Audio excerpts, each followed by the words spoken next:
ডাকসুর সাবেক ডিপি নুরুল হক নূর, আমার দ্বিতীয় সন্তান, ওরা মাহারা সন্তান,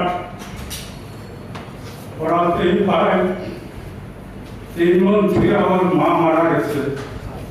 আমি এই সমুদ্র সাগর পাড়ি দিয়ে ছেলে মেয়েদেরকে মানুষ করার জন্য প্রাণ চেষ্টা করছে। আল্লাহ রশিদ রহমান দেশবাসীর দোয়ায় আল্লাহ এটাকে ঢাকা ভার্সিটিতে পড়ার মতো তৌফিক দান করছেন। সেই ক্ষেত্রে সে ঢাকা ভার্সিটিতে ইংরেজি বিভাগে লেখাপড়া করে 18 সালে কোটা সংস্কার আন্দোলনে হাল ধরে সে কোটা সংস্কার আন্দোলনে তারা সফল যেভাবে ভোগ করেছে। তারপর ঢাকা ভার্সিটির নির্বাচনে ডাকসু সাবেক নির্বাচনে সে অংশগ্রহণ করা, আল্লাহর রহমতে আপনাদের 10 জনের দোয়ায় তাকে আল্লাহ নির্বাচিত করছে। কিন্তু নির্বাচিত হওয়ার পরও সে ডাকসুতে সঠিকভাবে বসতে পারে না। আমার মনে হয় আপনারা যে সাংবাদিক ভাইরা আছেন তারা সবাই সকল খবরের তথ্য তা আপনারা জানেন। যাই হোক, তারপরে সে ছোটখাটো একটা দল গঠন করছে, গণ অধিকার পরিষদ। গণ অধিকার পরিষদ মানে জনগণের কথা বলার পরিষদ। সে জনগণের পক্ষে কথা বলতেছে, এতে তার প্রতি হামলা মামলা যথেষ্ট ক্ষেত্রে হয়েছে। আমি আল্লাহর উপরে ভরসা করে বলতে পারি, আমার সন্তান 3 ছেলে, আমার সন্তানরা আমার ফ্যামিলির ভিতরে কোনো মামলা মকদ্দমা, কোনো অন্যায় অত্যাচার, জুলুম, খুন, রাহাজানি চিন্তার ভিতরে আমার সন্তানরা নাই। আমি ইউনিয়ন পরিষদের মেম্বার ছিলাম। আল্লাহর উপরে ভরসা করে কই, একটা গম, একটা চাল, একটা টাকা আমি আমার সন্তানদেরকে খাওয়াই নাই। আমি আমার নিজের শ্রমের পারিশ্রমিক টাকা দিয়ে আমি এদেরকে মানুষ করেছি। আশা করি আল্লাহর রহমতে এটাই আমার সফল। তো আমি তো দেশের বাড়ি থাকি। গেল 19 তারিখ দিবাগত রাত্রে, অর্থাৎ 20 তারিখ রাত্রে বলা চলে, 19 তারিখ দিবাগত রাত্র 3টা থেকে 3:30 এই সময় তার বাসায় বিভিন্ন শ্রেণীর পেশাজীবী, চাকরিজীবী,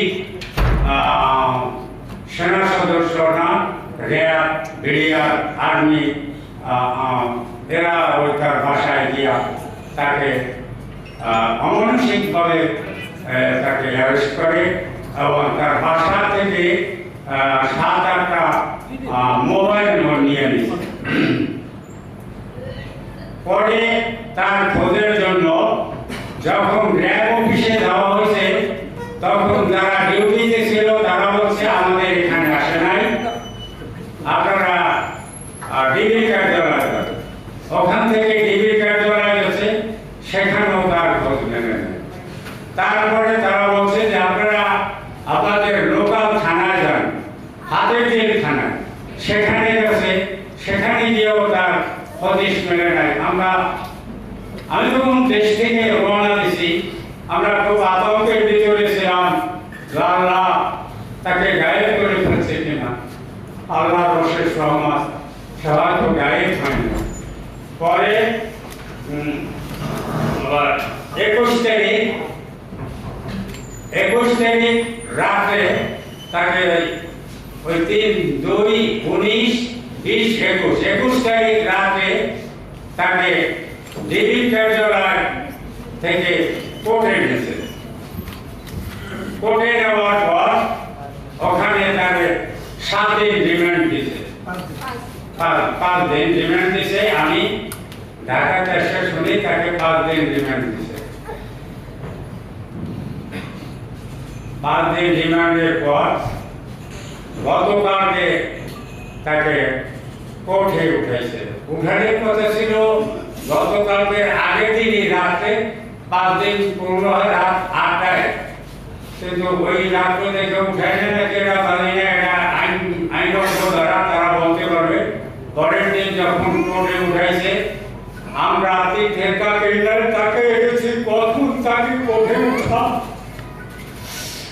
তো আমি বাপ আমরা গেছি, দেখতেছি যার কজন পুলিশ ওরে 2 হাত ধরিয়া কোর্টে উঠাইতে আনতেছে। আমি দৌড়ে গিয়া ওই দরজার সামনে, কোর্টের দরজার সামনে গিয়া হাত দিয়েছি। আমার এক নজর তাকাইয়া আর সে আমার দিকে চাইতে পারে নাই, সে হাঁটতে পারে না, বাঁকা হইয়া পড়ে না। উঠে উঠানোর পর কখন তাকে বাইর করবে আমার নজর। উঠে উঠানোর পর আইনজীবীর কাছে জিজ্ঞেস করলাম যে বাবা আমি কি তার সাথে কথা বলতে পারবো? তারা আমাকে আশ্বস্ত করতে পারবে, আসলে দেয় না। কোর্ট থেকে যখন আবার বের করতেছে তখন আমি সাংবাদিক, যেহেতু ফেসবুক যারা ছিল, পুলিশ প্রশাসনের যে লোকজন ছিল, তাদেরকে সরাই আমি আমার গায়ে হাত দিয়া, তার এই গাইডেন দিয়ে হাত দিয়া দেখি তার হাতটা কালো হয়ে গেছে। তার শরীর স্পর্শ করার পরে স্পঞ্জের মতো অনুভব করতেছি।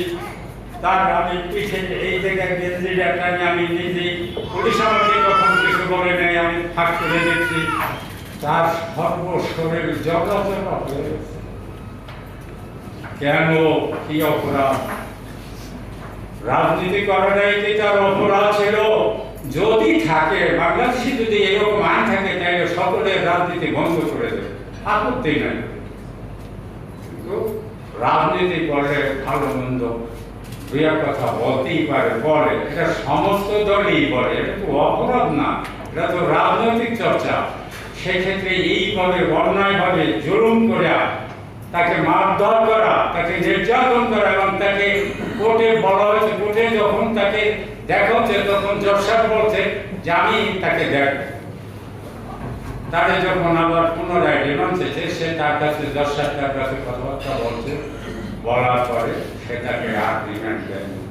এবং আগামী 2 তারিখে তার আরেকটা মামলা আছে। আমি তো গ্রামের মানুষ, এত সব তো জানিও না আর বুঝিও না, তো সেটা নাকি কোন আদালতের বিষয়,